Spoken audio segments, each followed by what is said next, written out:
Biggins, you're with me on this, aren't you? Absolutely. I mean, it was a travesty last night. I didn't recognise anybody. The people who presented the awards were new to me. I thought they were sort of stagehands who were coming on to present the awards. I didn't know any of them. It was the dullest thing ever. And, you know, the awards used to be so good, and we used to copy the Americans who do it so brilliantly. And now it was just appalling last night. The only good thing about it was Shirley Bassey, and she sang a storm and looked wonderful. And I thought, oh, my God, this is going to be the most wonderful evening ever. And it turned out to be dire. I know, and that was right at the top of the show. And, of course, then James Bond only won one out of the 4 awards they were nominated for. The rest of the winners were movies we'd actually never heard of, Jim Davidson.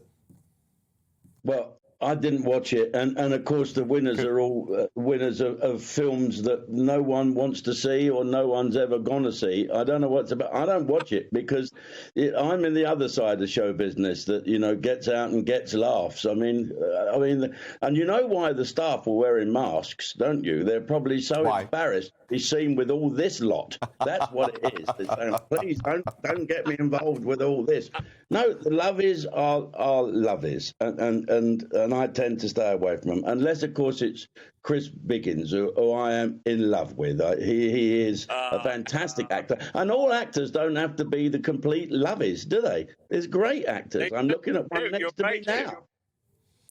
Jonathan Shalit, OK, why are Jim and Biggins and myself, why are we wrong on the BAFTAs? Well, first of all, you've just criticised 2.8 million people. So clearly 2.8 million people enjoyed the BAFTAs, but the 3 of you didn't. So I think there's a bit of an inequity in the numbers here. Secondly, the BAFTAs reflect what the British public vote for and what British people go and watch at the movies. So you may be right.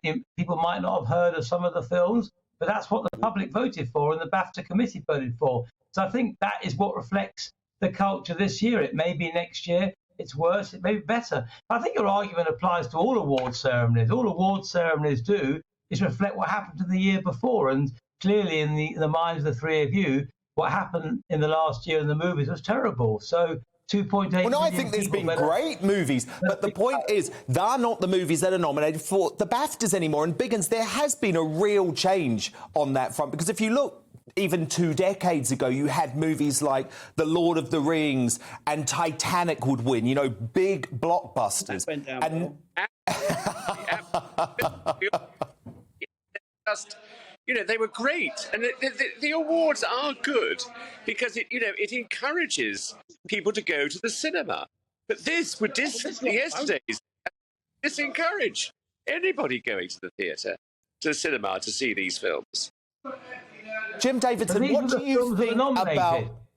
Jim Davidson, what do you think about these celebrities who feel a need to politically virtue signal at these events? So you had Benedict Cumberbatch on the red carpet saying he hopes to take in a Ukrainian refugee. I would say there's more chance of that happening than his director, Jane Campion, making a film that makes any sense.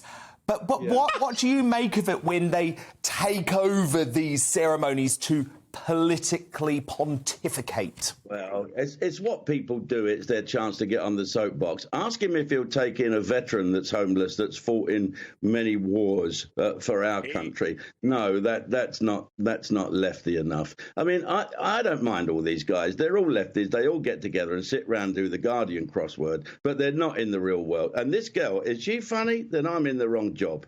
Jonathan Shalit will probably tell me that anyway. Jonathan, come on. Even within the Royal Albert Hall, it felt like everyone was just cringing at this god-awful performance by Rebel Wilson. I actually think she's now the worst awards show host in British history. She's actually even overtaken. Do you remember Sam Fox and Mick Fleetwood back at 1989 hosting the Brit Awards? She was even worse than them, Shalit. Listen, I don't disagree there. I don't think Rebel Wilson will be hosting the BAFTAs next year. I think they'll go back to a traditional presenter like Graham Norton or Jonathan Ross next year. I think they've had a few years not getting it right, but I can see sort of Graham Norton back there. Jim, isn't the point that these award shows are just over? We don't want them anymore. We don't want to see the Oscars. We don't want to see the Golden Globes. We are sick of being preached to by multi-millionaire, out-of-touch actors. Well, it's the thing is that they say, and the winner is, and they say all the people are nominated, and the winner is Bert Smith, and all the others go, oh, lovely. Have an award for comedians. There'll be a punch-up within 20 minutes of it all. You don't deserve that.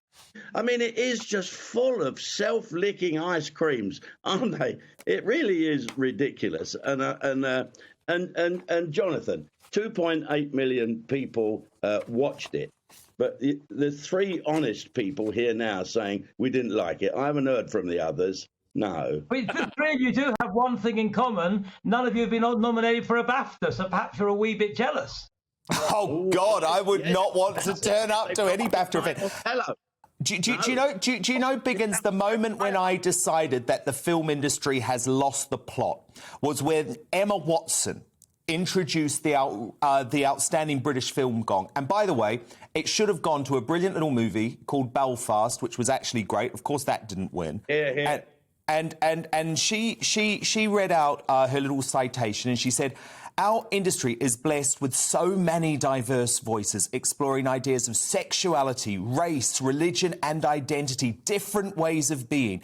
Our creative talents are brave enough to explore the past because they're eager to face the future. And I just thought, oh my goodness, she genuinely believes that films are to push a far-left political agenda rather than to entertain us. I know. It's crazy. Well, that is the who wants to go first? Biggins, you go first. I think that is absolutely... It's now become, ridiculous. The whole situation of what, the thing that we're in at the moment is this whole business of you've got to be political to win something or to give something or to look after something.